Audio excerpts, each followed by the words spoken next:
ఆంధ్రప్రదేశ్కి రావాల్సినటువంటి పన్నులకి సంబంధించిన వాటా తాజా కేంద్ర ప్రభుత్వం రిలీజ్ చేసి దాంతో 5,000 కోట్లు దగ్గరగా అంటే 4,600 కోట్లు దగ్గరగా వచ్చినాయి.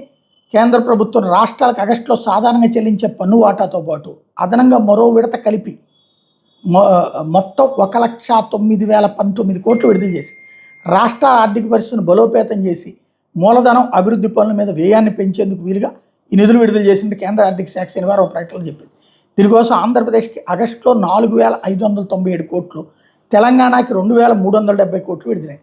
అత్యధికంగా ఉత్తరప్రదేశ్కి 19,208 కోట్లు, బీహార్కి 10,845 కోట్లు, మధ్యప్రదేశ్కి 8,000 కోట్ల రూపాయలు దక్కినాయి. తద్వారా ఇప్పుడు కొంత మనీ ఇప్పుడు రేపు మంగళవారం అప్పు తీసుకోకుండా ఆగుతారేమో. ఎందుకంటే ప్రతి మంగళవారం అప్పులు తీసుకోవాల్సిన పరిస్థితి నుంచి కొంత చేతిలో డబ్బులు ఉన్నాయి కాబట్టి అప్పులు తీసుకోవడం ఆగచ్చేమో.